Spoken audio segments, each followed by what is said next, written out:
Hey, what's up, people? Piz out here, and gonna bring you guys a midweek chat video today. I felt like my video output the past couple of weeks has been kind of lacking, to be honest with you guys. I did a File 13 video, I did a video for The Lost, and I did a live hangout with my buddy Andrew from the Idle Chatter podcast. Urge you to go check out all those videos. Also urge you to go check out the Idle Chatter podcast. It is idlechatterpodcast.com. Andrew's also launched an Idle Chatter YouTube channel. Go over, check it out, subscribe. He does a great podcast over there, a great YouTube channel as well. But aside from that, I've just felt in kind of a funk lately. I'm not sure what it is.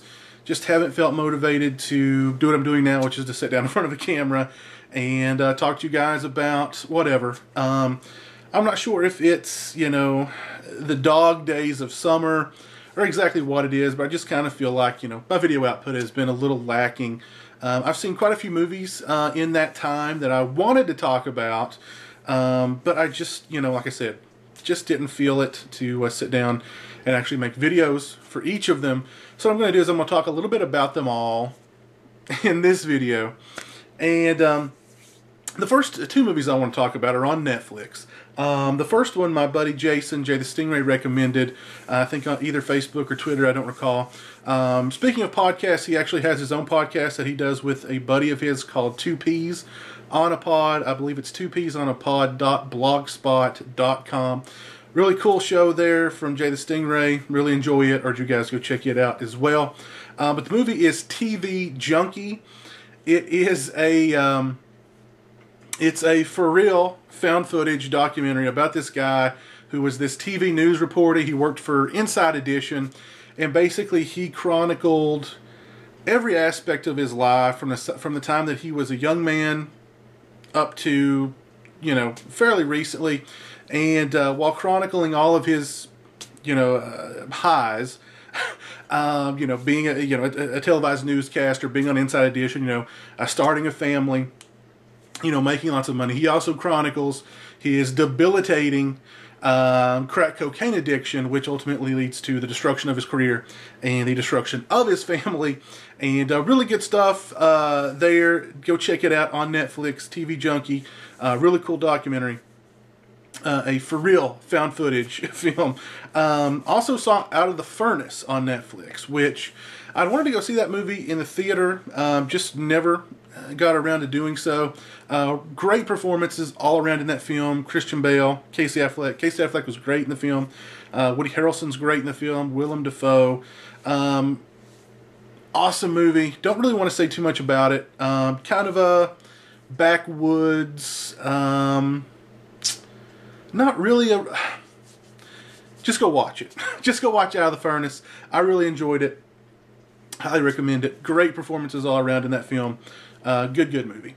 Of course, I went and saw Guardians of the Galaxy in the theater. And I went to Facebook after I watched it and I said, Guardians of the Galaxy is my favorite Marvel movie. It's my favorite movie of this summer. I think I said actually it's the best Marvel movie, which... really, I stand by that. Guardians of the Galaxy, for me, was, of course, the hype around it was, whenever a movie is super hyped, as Guardians of the Galaxy was, and a lot of people were predicting that it was going to be a huge flop. It's a Marvel movie. It's based on a lesser known, sort of more obscure comic book. It didn't have, huge names associated with it as far as the stars. So people were really sort of predicting, oh, it's going to flop. And it opened up huge business. And people were just gushing about it on social media.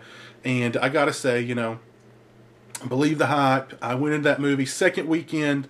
The theater was still packed. And you could tell there were definitely a lot of people there who this was not their first time seeing the movie. So, and it definitely does have that rewatchability. I loved all the characters in the film. I loved the villains in the film. I loved the, the sort of comedic elements to the film. I loved the, the action sequences. Everything about the movie was done so well. I just absolutely loved it. It's my favorite Marvel movie.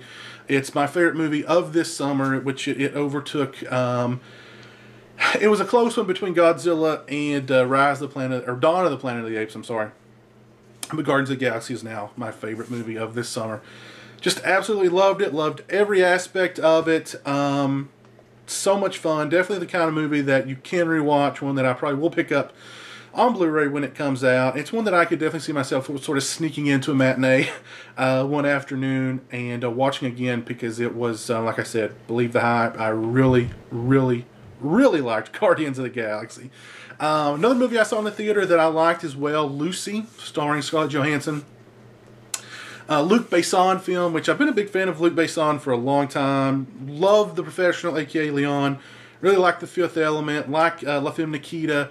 Everything he does, I've liked. Lucy is no exception. It's got all the sort of, action elements that you've come to expect from a Luc Besson film, but there's, a more deeper intellectual side to the film that I thought was pretty cool as well. Really enjoyed it. Really liked Scarlett Johansson's performance. Just fun action movie with just, a little deeper, more intellectual sort of subtext in the film that I did enjoy. Really liked Lucy. Really enjoyed Lucy. Let's see. What else have I seen? Oh, let me... Pusher. Actually, I've got the DVD case for Pusher over there. It was Nicholas Winding Refn's first movie, Pusher. Of course, he went on to direct Bronson, Only God Forgives, and Drive, which is one of my all-time favorite movies. And Pusher, which you can actually pick it up on Amazon. It's part of a trilogy. There's 3 different Pusher films that he did. I've only saw the first one, but really, really good. Really, really good.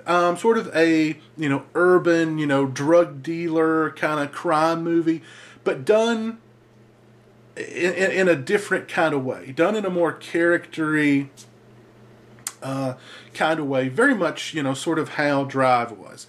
It's the crime movie, it's the anti-hero movie, but done in a very unique, different kind of way. That's how Pusher was done. I highly recommend it if you can get your hands on Pusher or the Pusher trilogy.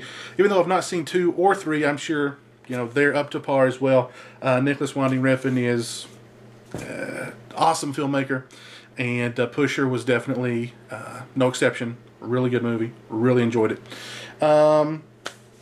Recently started watching The Strain on FX, and a kind of a vampire show. And I'd heard about The Strain, but I didn't really pay that much attention to it, and I started watching it. It's about vampires. And when I first saw the vampires, I was like, oh, this is a ripoff of Blade 2, because they kind of look like, that kind of vampire that was in Blade 2 with, like, the mouth that comes open and stuff like that. And then in the end credits, it was like, produced by Guillermo del Toro, who directed Blade 2, based on, a series of novels co-written by Guillermo del Toro. So I was like, okay. And I went back and I watched some of the other episodes, and I think at this point I'm 5 or 6 episodes in, and really enjoying it. That's a really cool show so far. Sort of a vampire epidemic is going on in the city. Yeah, really, really cool show. Highly recommend it for you guys out there who have FX, which I'm assuming is probably everybody. But yeah, The Strain, very, very cool stuff. Yeah, so I mean, that's pretty much what I've been up to here lately. Some movies that I've seen recently that I didn't get a chance to talk about more sort of, on a more in-depth level, or really didn't get to talk about at all. But, yeah, all those movies I talked about, Guardians of the Galaxy, which is still out, Lucy, which is still out, go check those out. Love those movies if you haven't seen them already. Go find Pusher. You can get the 3-disc trilogy set on Amazon for like $20. Definitely well worth it. The Strain, which is on FX, definitely go check it out. And TV Junkie and Out of the Furnace, which are both on Netflix. Go check them out. Check out, again, 2psonapod.blogspot.com. Check out the Idle Chatter podcast, which is idlechatterpodcast.com, and the Idle Chatter YouTube channel. And let me ask you guys, how do you, when you're in a funk, which is something that everybody gets into every now and again, how do you get out of the funk? Is it something that you just have to kind of, wait out, or do you have a routine to get you out of the funk? But yeah, anyway, until next time, hope you guys enjoyed. Take it easy. Peace.